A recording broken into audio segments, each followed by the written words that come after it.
नमस्कार, आप सभी प्रशिक्षुओं का Sai college of teachers training Onama के इस ऑनलाइन क्लास में स्वागत है। आज के क्लास में हम बात करेंगे डीएलएड प्रथम वर्ष के पेपर कोड F11 के यूनिट फर्स्ट से। यूनिट 1 में आप सभी को पढ़ना है कला के बारे में, कला समेकित शिक्षा के बारे में। इसी के अंतर्गत आपका एक और चीज़ पढ़ना है बाल कला की समझ, जिसके बारे में हमने पिछले वीडियो में बात किया था। और आज का हमारा टॉपिक है, आज हम जानेंगे कला की समझ, यानी कि अंडरस्टैंडिंग ऑफ आर्ट। कला क्या है, कला की समझ को हम विकसित करेंगे। बाल कला की समझ तो हमने जान लिया था। ये टॉपिक भी आपका बाल कला से संबंधित ही है, यानी कि बालकों में जो है कला की समझ कब विकसित होती है, किस उम्र में वो कैसी कला जानते हैं, इसके बारे में हम जानेंगे। इसके पूर्व हमने 2 वीडियो आप सभी के लिए अपलोड किया था, जिसमें एक में हमने बाल कला के बारे में बात किए थे और दूसरे वीडियो में हमने बात किया था डॉक्टर विक्टर लोएनफील्ड के कलात्मक सिद्धांत के बारे में। और आज हम जानेंगे कला की समझ। एक बच्चों में जो है, छोटे बच्चों में कला की समझ कैसे विकसित होती है और कला को जो है वो कैसे निरूपित करते हैं, इसके बारे में हम जानेंगे। तो इसमें सबसे पहले आपको लिखना है, बालपन में जो है बालक को कला की कोई विशेष समझ नहीं होती है। यानी कि जब बच्चे छोटे होते हैं तो उन्हें कला के बारे में कोई ज्ञान नहीं होता। यानी कि इसका टॉपिक है अंडरस्टैंडिंग ऑफ आर्ट। जो कला की जो समझ होती है, अंडरस्टैंडिंग होती है आर्ट की, वो क्या होता है बालपन में, यानी जब बच्चा छोटा होता है उस समय उसे कला की कोई भी समझ नहीं होती है। लेकिन वह जैसे जैसे बड़ा होते जाता है, धीरे धीरे उसके अंदर सुंदरता का सृजन होने लगता है और बालक की कला जो है विकसित होने लगती है।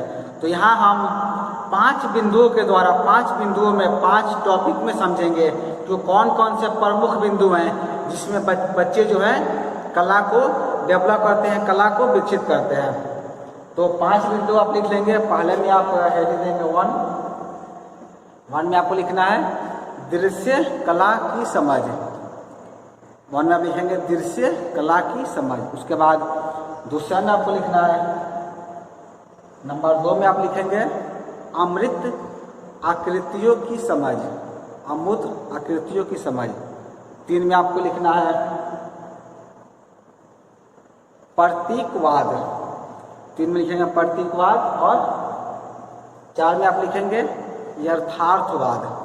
ये क्या होता है इसके बारे में हम डिफाइन करेंगे। उसके बाद 5वें में आप लिख सकते हैं, 5वां इसका कोई प्रकार नहीं है, लेकिन इसको एक रूप में माना जाता है। इसको बोल सकते हैं चिकित्सीय, यानी कि चिकित्सा, मेडिकल। इससे संबंधित भी कई बार आपके परीक्षा में या कई बार प्रश्न पूछ जाते हैं कि क्या कला का प्रयोग हम चिकित्सा में कर सकते हैं, मेडिकल टर्म में क्या हम कला का प्रयोग करते हैं कि नहीं करते। इसलिए हमने इसको मैंने इसका देखिए 4 प्रमुख बिंदु ही है, हमने 5वां आपको अलग से ऐड कर दिया है क्योंकि ये भी महत्वपूर्ण है। ये छोटा टॉपिक था, प्रश्न भी इससे कई बार पूछा जाता है कि क्या कला का प्रयोग मेडिकल में, चिकित्सा में किया जा सकता है। इसके बारे में हम 5वें नंबर जानेंगे। तो चलिए एक एक करके हम सभी को समझते हैं। सबसे पहले में यानी कि नंबर 1 में आपने लिखा होगा दृश्य कला की समझ, यानी कि अंडरस्टैंडिंग ऑफ विजुअल आर्ट। दृश्य कला क्या होता है, इसकी समझ क्या है। तो दृश्य कला जो है बच्चा बहुत धीरे धीरे सीखता है, यानी कि स्लो सीखता है। दृश्य कला क्या होता है, विजुअल आर्ट, यानी कि जो चीज़ें हम देख रहे हैं, जो हम अपने आँखों से, जो अपने नेत्रों से हम देख पा रहे हैं, वो सभी कलाएँ क्या है, वो सभी आपके दृश्य कला के अंतर्गत आते हैं। तो दृश्य कला क्या होता है, बच्चा धीरे धीरे सीखता है। चित्रांकन और पेंसिल से की गई प्रथम गतिविधि को हम लोग क्या बोलते हैं, घिसना बोलते हैं। आप लिख सकते हैं घिसना।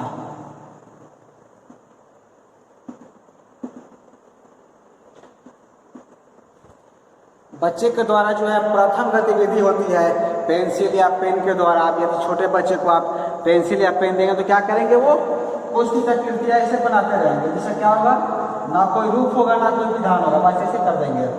जैसा कि हमने डॉक्टर विक्टर लोएनफील्ड के पहले सिद्धांत में जाना था, यानी कि पहला सिद्धांत में आपने क्या पढ़ा था, घसीटने की अवस्था। तो उसी तरह कहा था जो घिसना जो अवस्था होता है वो पहली अवस्था होती है, जिसमें बच्चा दृश्य कला को समझता है, यानी कि वो आकृति बनाने का प्रयास करता है लेकिन उसे बन नहीं पाती है, तो क्या करता है पूरे कॉपी में कुछ ऐसी कुछ आकृतियाँ का वो निर्माण करते चला जाता है, जिसे हम लोग क्या बोलते हैं, जिसे हम सभी घिसना कहते हैं। यह बालक के जो है गति कौशल परिणामों का उत्कृष्ट प्रदर्शन है और बालक की प्रथम श्रेष्ठ कृति भी है। कृति यानी कि आर्टिकल है, इससे आप कह सकते हैं जो ये आप बच्चे जो बनाते हैं ये बच्चे क्या है, ये फर्स्ट पेंटिंग है। जो आकृतियाँ बच्चे ने बनाई है क्या होता है, उसका पहला पेंटिंग होता है, फर्स्ट पेंटिंग होता है। इसे आप कह सकते हैं ये फर्स्ट पेंटिंग है जो बच्चे के द्वारा निर्मित किया जाता है, पहली पेंटिंग है, जिसको हम लोग घिसना या घसीटने की अवस्था के अंतर्गत देखते हैं। तो ये पहली पेंटिंग होती है जो बच्चों के द्वारा बनाई जाती है। उसके बाद सेकेंड में आप लिखे होंगे 2 नंबर में अमृत आकृतियों की समझ। अमृत आकृतियों की समझ के अंतर्गत हम जानेंगे कि बच्चा जब 3 साल का होता है, यानी कि 3 वर्ष के आसपास का बच्चा रहता है, तो उसको क्या करता है, सामान्य चित्र बनाने के लिए वो रेखाओं को जोड़ना शुरू कर देता है। यानी कि पहले हम जो देखे थे जो उसके घसीटने की अवस्था थी, उन सब को जोड़ करके वो आकृति का निर्माण करना शुरू कर देता है। हमें देखने में आता है कि बच्चे जो है बिना शरीर के एक सिर बनाते हैं और भुजाओं को जो है सीधे सिर से निकाल देते हैं। आंखें प्राय जो है चेहरे को ढकते हुए बड़ी खींची जाती है तथा हाथ पैर भुला दिए जाते हैं। यानी कि बच्चा कैसा आकृति बना सकता है, बच्चा जो है ऐसे एक सर का निर्माण करेगा और आंखें जो बनाएगा वो स्वाभाविक रूप से वो बड़ी आंखें बना सकता है, और आंखें बनाने के बाद से वो इसमें फेस भी बना देगा। इसके उपरांत क्या कर सकता है वो, यहीं से वो हाथ भी निकाल देगा, पैर भी निकालना होगा तो इसी जगह से वो निरूपित कर सकता है।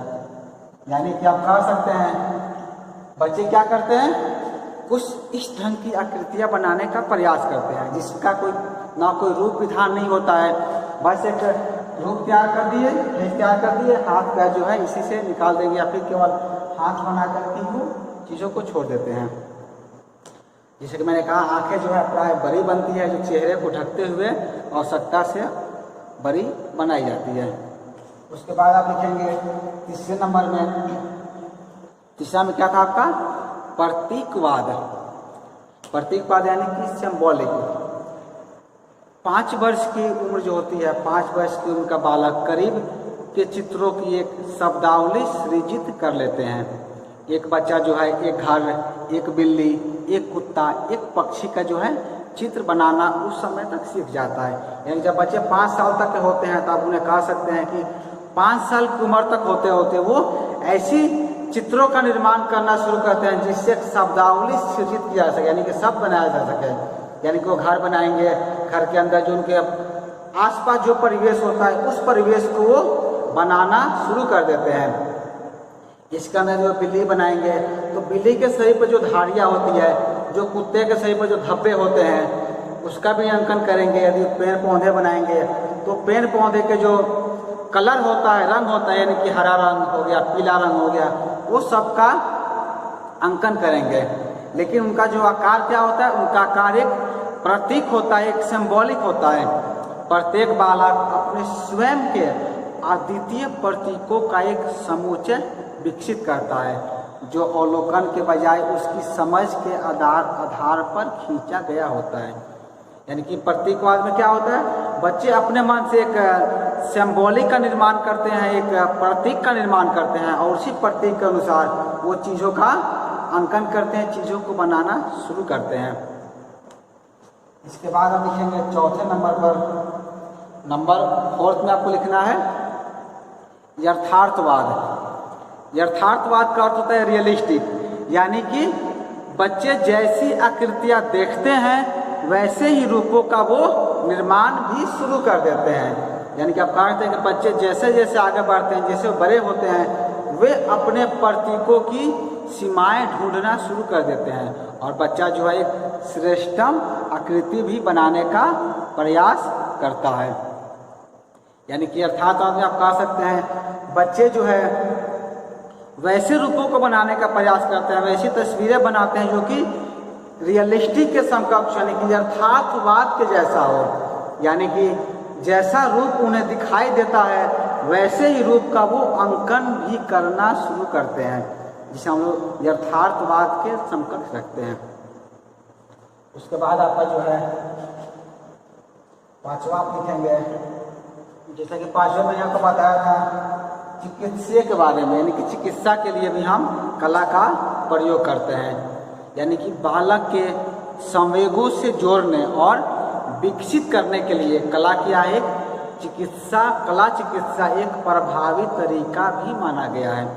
यानी कि आप कह सकते हैं जो ऐसे कुछ बच्चे होते हैं जो कि बेहतर तरीके से सब चीज़ों को व्यक्त नहीं कर पाते हैं, तो उन्हें व्यक्त करने के लिए हम क्या करते हैं, कला चिकित्सा का प्रयोग करते हैं।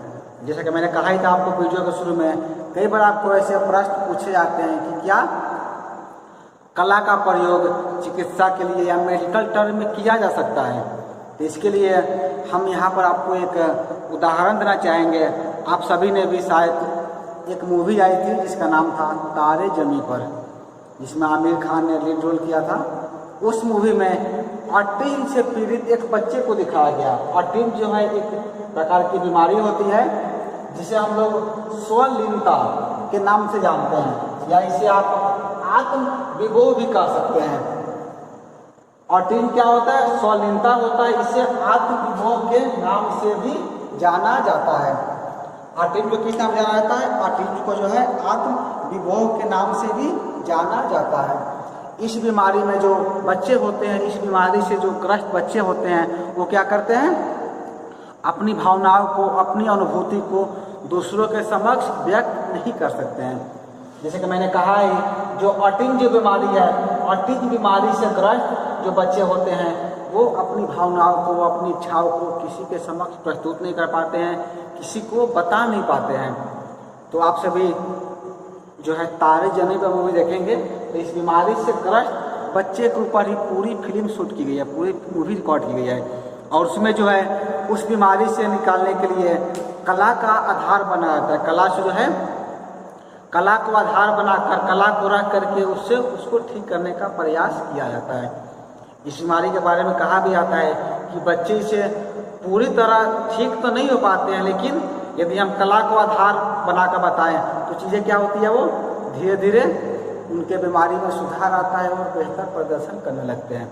इसलिए हमने कहा कि पेंटिंग का जो है, चित्रकला का आधार जो है ऑटिज्म से जो ग्रस्त बालक होते हैं उनकी अनुभूतियों को व्यक्त करने के लिए भी किया जाता है, जिसे वे अन्य तरीकों से व्यक्त करने में कठिनाई महसूस करते हैं। उसके लिए हम क्या करते हैं, कला का प्रयोग करते हैं, आर्ट का प्रयोग करते हैं। आर्ट का प्रयोग करने से वो अपनी चीज़ों को, अपनी मन की बातों को, अपनी मन की भावनाओं को बेहतर तरीके से प्रस्तुत कर सकते हैं।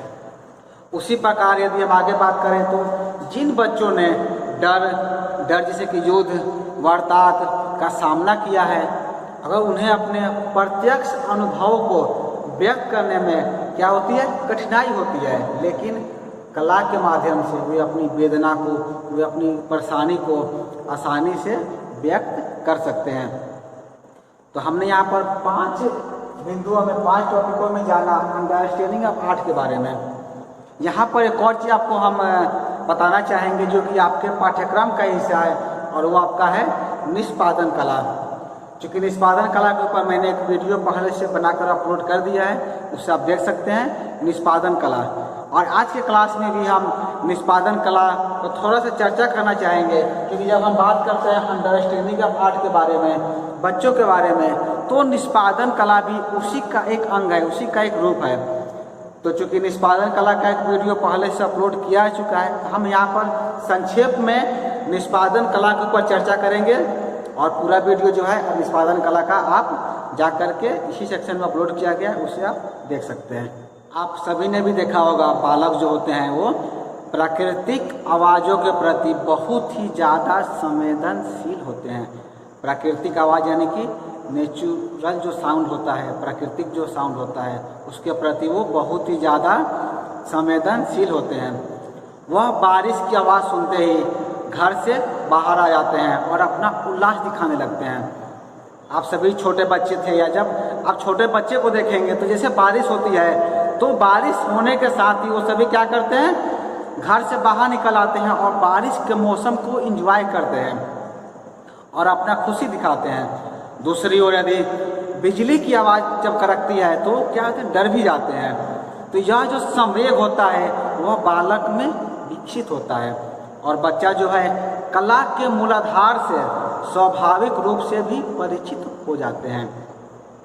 विविध कलाओं में तकनीकी कौशल के उद्घाटन और परिचय से बच्चे जो हैं कलाओं के विभिन्न पहलुओं को भी सीखते हैं। वे आनंद लेते हैं, परंपराओं और ऐतिहासिक भविष्य का ज्ञान भी अर्जित करते हैं, कहानियाँ भी सुनते हैं और धीरे धीरे विभिन्न कलाओं का सार भी उन्हें समझ में आने लगता है।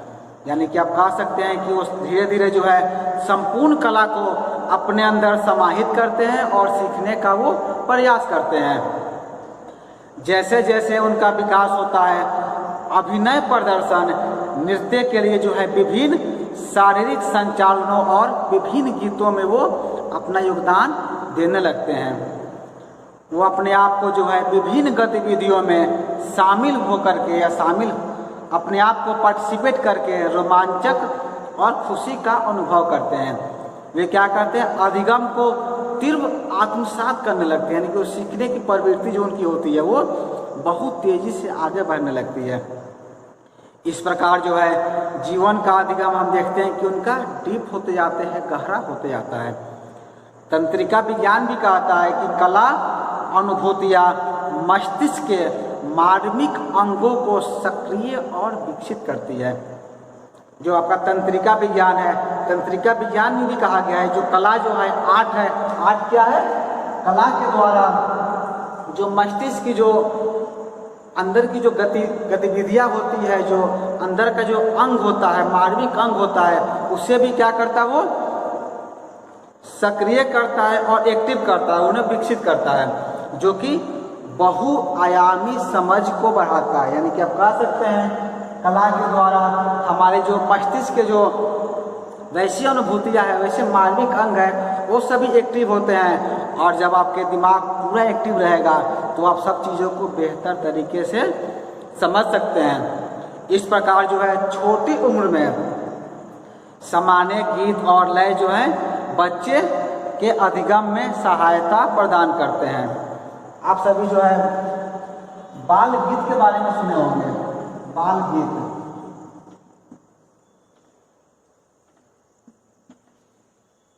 बाल गीत क्या होता है? बाल गीत होता है कि वैसा गीत, वैसी गीत की रचना जो कि बच्चों को ध्यान में रख के बच्चों के उद्देश्य की पूर्ति के लिए तैयार की जाती है, जिसमें हम क्या करते हैं, वैसे गीतों की रचना करते हैं, वैसे एक लिरिक्स का निर्माण करते हैं जिसके द्वारा बच्चे अधिगम करते हैं, बच्चे सीखते हैं। आप सभी ने भी देखा होगा आपके महाविद्यालय में बाल गीत आपको सिखाया गया था। तो बाल गीत में हमने क्या सीखा था, कैसे हम एक गीत के माध्यम से, सॉन्ग के माध्यम से बच्चे को शिक्षित कर सकते हैं, उन्हें सब चीज़ें बेहतर तरीके से बता सकते हैं और उन्हें अधिगम में सहायता भी प्रदान कर सकते हैं। इसके द्वारा, इसके अलावा जो है खेल पद्धति, नाटक पद्धति, ये भी जो है बच्चे को अधिक प्रभावित करते हैं। सामान्य जो है गति संचालन बच्चों के लिए लाभदायक होते हैं। कौशलों और विशिष्ट तकनीकों को समझने में बच्चे की सहायता करने में ये जो है धीरे धीरे व्यवस्थित हो सकते हैं या धीरे धीरे कारगर हो सकते हैं। तो हमने यहाँ जाना निष्पादन कला के बारे में, जो कि मैंने कहा ही था जैसे कि निष्पादन कला का एक वीडियो पहले से अपलोड किया जा चुका है, तो आप उसे देख करके निष्पादन कला को और बेहतर तरीके से आप समझ सकते हैं, क्योंकि आपकी परीक्षा में निष्पादन कला से भी एक प्रश्न आता है। तो निष्पादन कला के टॉपिक को जो है आप बेहतर से कवर कर लेंगे उस वीडियो को देख करके। तो आज की क्लास में हम जान रहे थे कला की समझ के बारे में, यानी कि अंडरस्टैंडिंग ऑफ आर्ट के बारे में हमने जाना बच्चों के परिदृश्य में कि बच्चे में जो है कला का विकास, कला की समझ कैसे विकसित होती है। हम अगले क्लास में जानेंगे आपके संज्ञान का अर्थ। संज्ञान क्या होता है, इसके स्वरूप, इसके तत्व एवं संज्ञानात्मक क्षमता के विकास एवं किशोरावस्था में संज्ञानात्मक विकास, ये क्या होता है, इसके बारे में हम डिटेल में बात करेंगे। यानी कि आप कह सकते हैं meaning and nature of cognition के बारे में हम बात करेंगे। संज्ञान का अर्थ एवं स्वरूप के बारे में हम बात करेंगे इसके अगले वीडियो में। इस वीडियो में इतना ही। यह वीडियो देखने के लिए आपका धन्यवाद।